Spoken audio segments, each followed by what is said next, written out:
there is about 216 individual confirmed na tangan-tangan ng Manila Police District.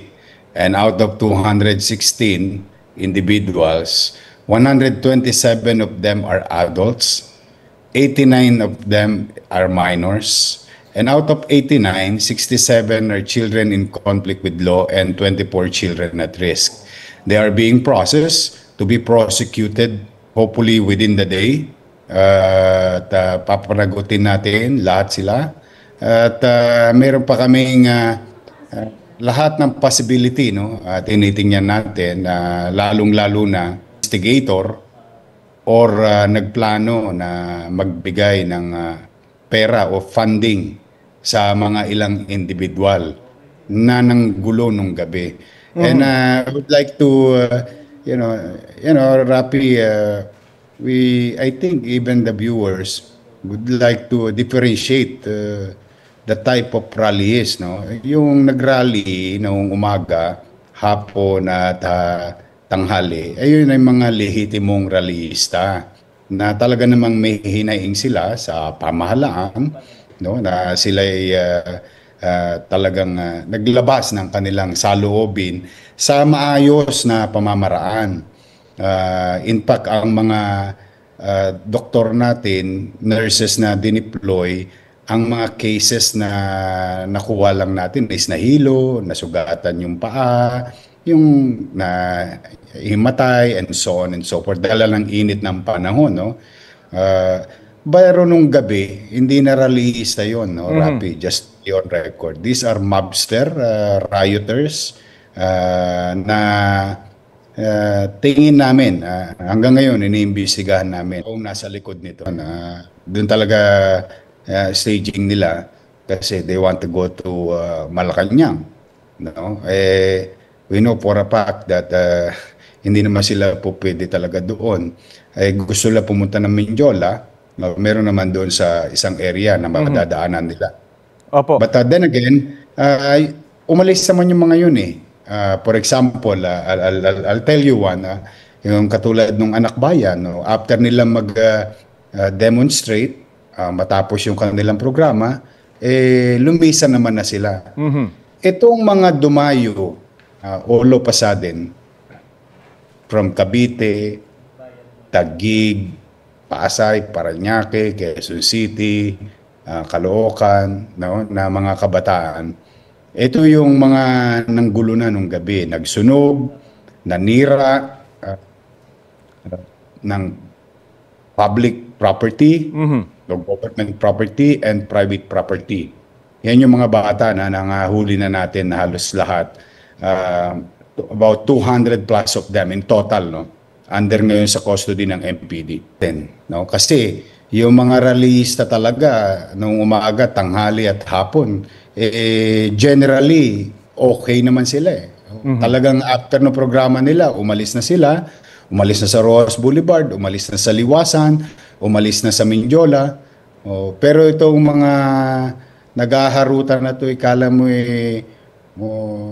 walang pakundangan sa property at kaligtasan ng iba. Yan na yun eh. Yan yung mga bata na yan. We'll let PNP do the investigation. But again, ulitin ko, no, Rapi.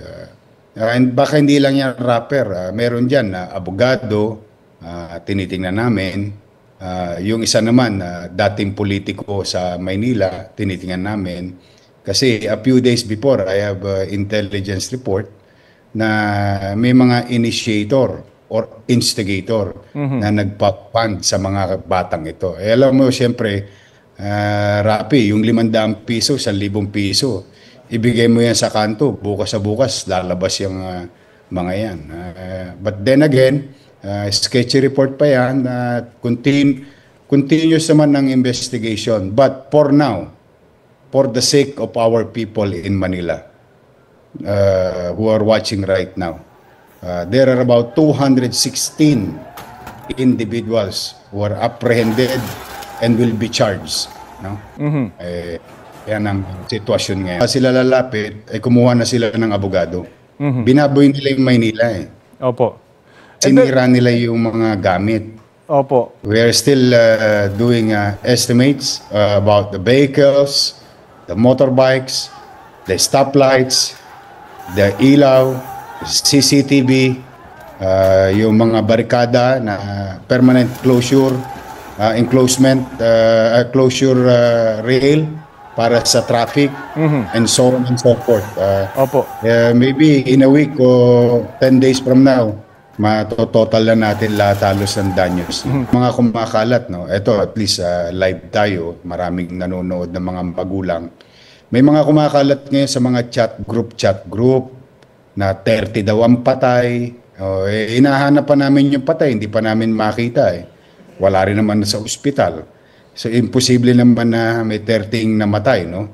Yan, alam mo, Rapi, palusot na yan ng mga nagtatagong bata na kinukuha nila yung damdamin ng kapwa bata nila na may mga nangamatay na ganong karami.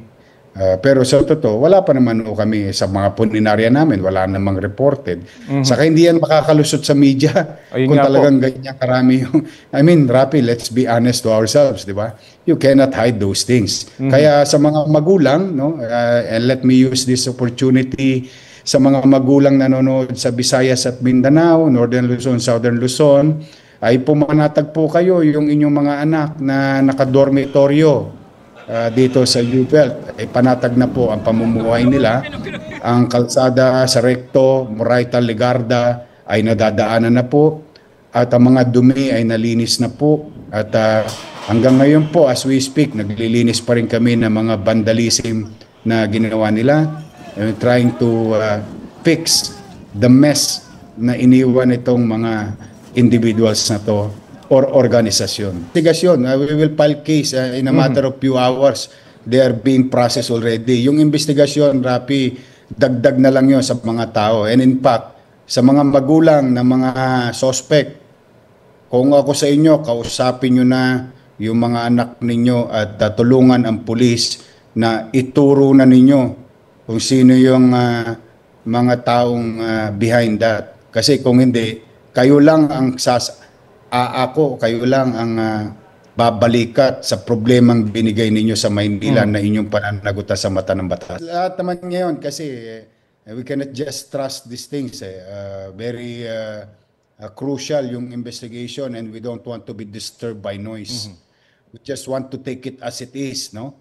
May sinira sila, pinerwisyon nila yung pribado at nananahimik na komunidad, pananagutan nila.